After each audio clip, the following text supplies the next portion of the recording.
12, 11 minutos, el cuento de Marcela Furlano en este viernes. El terror es nuestro. Historias y personajes que han trascendido en la imaginación de los mendocinos de generación en generación. Viviendo en la zona rural, mi padre ya había fallecido, vivíamos con mi mamá y mi hermana menor que yo.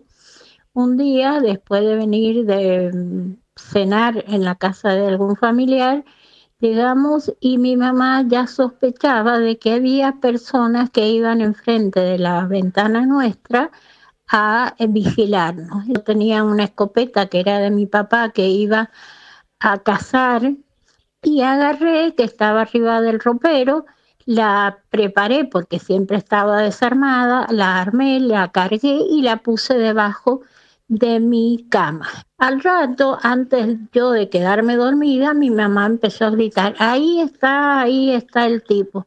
Entonces agarré la escopeta, apunté hacia la ventana y disparé. Y mi mamá siguió gritando, está ahí, el tipo pasó por acá.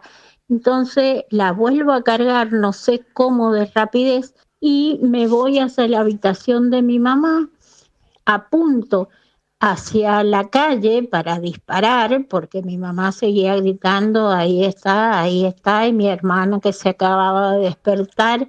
Cuando voy a disparar pasa un auto, entonces no me atreví a disparar. Giro hacia la derecha y ahí largo el disparo.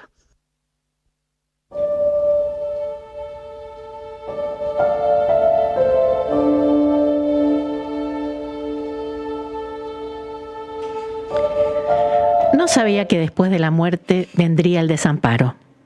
Al dolor irremediable de no ver nunca más a su padre, sumó que el tiempo no trajo ningún consuelo, sino nuevos desafíos para la familia. Nos quedamos solas, pensaba Gladys en la silenciosa cocina, con el mate que compartía con su mamá y su hermana menor, tratando de hacer rutina el número 3. Nunca se había sentido insegura, a pesar de que el vecino más próximo, uno de sus tíos, vivía a 3 kilómetros. Ese número, el 3, volvía a marcar la fricción cotidiana y parecía escabullirse en los asuntos importantes y en las nimiedades, para recordarle que la ausencia se agazapaba en sus individuales desolaciones. El peso de ser la hija mayor se tradujo en una creciente preocupación. La enfermedad del patriarca fue tan repentina que no la preparó para las labores y dinámicas que exigiría el decrecido grupo familiar. Hacía las tareas de la casa sin protestar, ayudaba antes de que pidiesen auxilio y entendió que no llorar era la nueva exigencia de su espíritu. Así fue hasta el 1 septiembre sin él, cuando los cerezos de la finca vecina se encapricharon en renacer. Lloró por la belleza intacta de cada una de esas flores, esas que su padre no volvería a ver, y creyó que había desterrado para siempre la promesa de ser fuerte. En los días siguientes, toda su fortaleza sería puesta a prueba.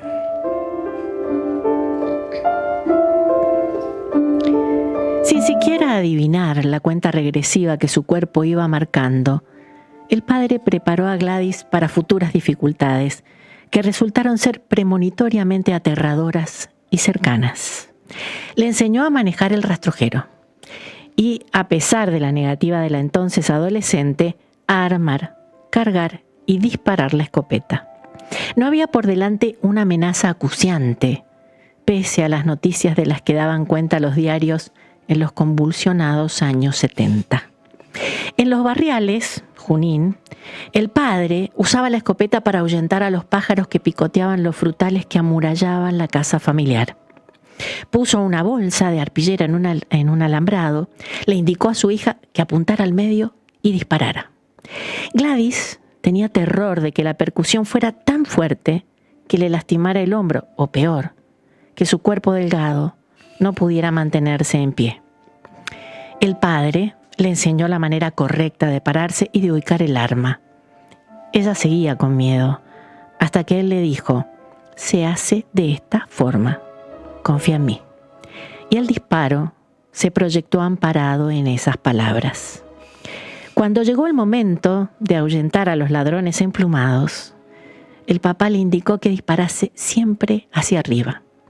Quería ahorrarle a la joven la impresión de ver morir a un pájaro, porque reconocía en ella una sensibilidad extraordinaria, presente en muchas de sus preferencias y decisiones. No veía en eso una vulnerabilidad, sino todo lo contrario, su principal fortaleza.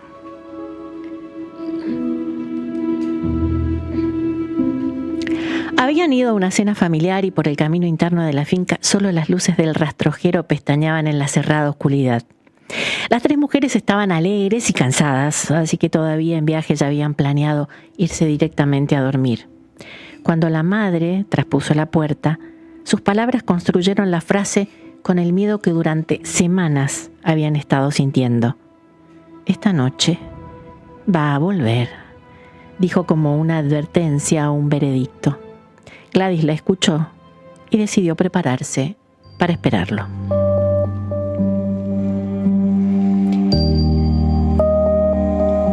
Un intruso rondaba la casa. La madre había descubierto un par de veces a un hombre mirando por la ventana que daba a la habitación de sus hijas. Sin importar cuáles fueran sus intenciones, estar solas frente a esa amenaza era un escenario que la mujer no quería imaginar. Eran pensamientos engendrados en la materia oscura de las pesadillas.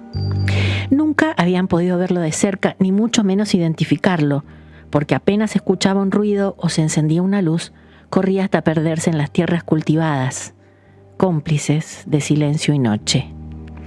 La madre llegó a detectar una especie de refugio donde se escondía, en el árbol cercano a la ventana de las jóvenes, que daba hacia el interior de la finca.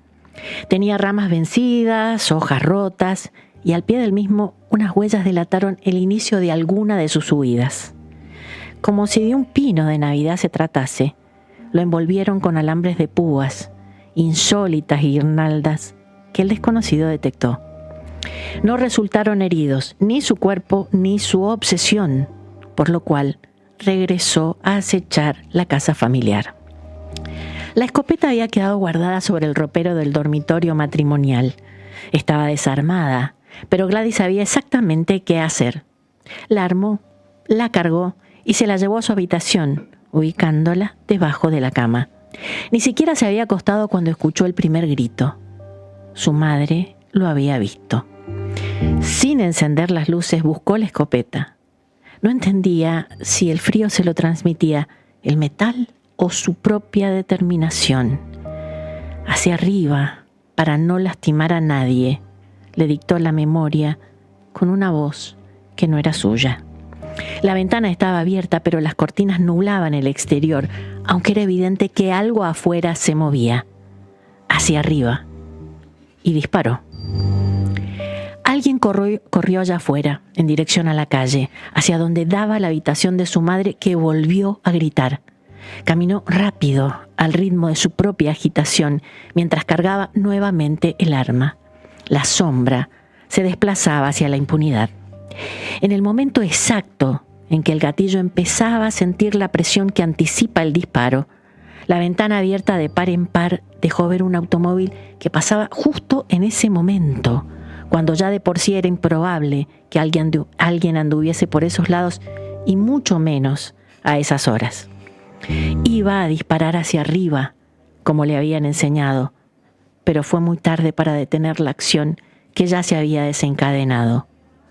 Como un eco deformado, tras el estallido se escuchó un grito que se desenrajó en perdigones de dolor. La sombra era vulnerable. El resto de la noche se disolvió entre el pedido de ayuda a su tío, el vecino más cercano, que las acompañó a hacer la denuncia a la policía. Gladys llevó la escopeta siempre con ella, como si el disparo la hubiese fusionado con el arma. Tardaron varios minutos en la puerta de la comisaría para hacerle entender que debía dejarla en el rastrojero. Le pedían un imposible, pero finalmente la abandonó sobre el asiento, como si le hubiesen amputado un brazo. El oficial de turno escuchó el relato del intruso, las veces que lo habían visto, el miedo de las mujeres. Les dijo que recién en la mañana iban a poder ir hasta el lugar para verificar en el terreno lo que había sucedido. Las tres decidieron quedarse en la puerta de la comisaría hasta que amaneciera y acompañar a los policías hasta la casa. no querían volver solas. Llevaron un perro que rápidamente detectó el itinerario del fugitivo. Había atravesado una sequía de riego y corrido por la finca del vecino, pero como habían regado esa noche, el barro había borrado las huellas y el rastro, al menos para el perro que se había quedado detenido, olfateando el aire, ciego a cualquier estímulo. Pero la tierra y el agua no habían borrado la sangre. «Alcanzó a herirlo», dijo el oficial, y agregó: «Parece grave». La joven se dio cuenta que no quiso pronunciar esa palabra, pero la sombra ahora podría haberse convertido en un muerto. Nunca olvidó la explosión, el grito y la sangre a plena luz del día. No sabe si mató a un hombre. Lo cierto es que el desconocido nunca volvió. El antes y después en la vida de Gladys se dividió por un disparo. Han pasado décadas y el terror se asocia a esa secuencia que tantas veces reconstruyó su memoria. Incluso en sus sueños, ese breve episodio, esos escasos minutos, se le aparecen de dos maneras diferentes. En la primera, el hombre regresa a la casa y les pide perdón.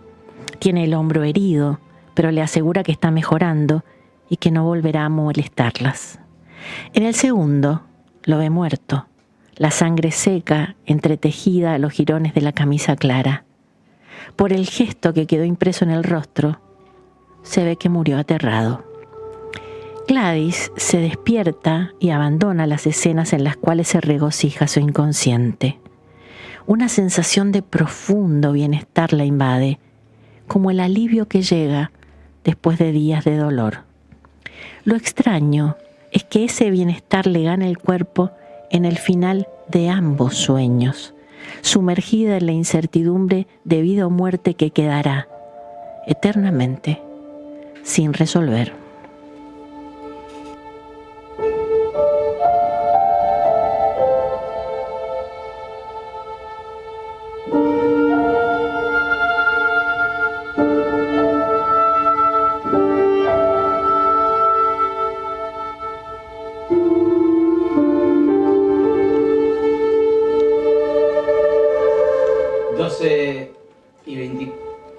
Ahí estoy.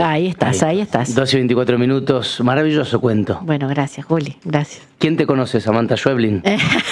Nosotros tenemos a Marcela Furlano. No, por Dios, no, Totalmente. Por Dios. La verdad que es un placer escribir estos cuentos. El placer es nuestro cuando escuchamos y nos agarrás de la mano así, nos llevas por todo ese recorrido y esa historia, y cuando creemos que nos vas a mostrar algo, nos soltás la mano. Y entonces ahí quedamos todos indefensos a ver cómo puede haber terminado esta historia. Me pareció brillante. A mí me pareció brillante. Gracias, Marcelita. Recuerden que chicos. esto se nutre con ustedes, y que todas las semanas siempre sorteamos algo.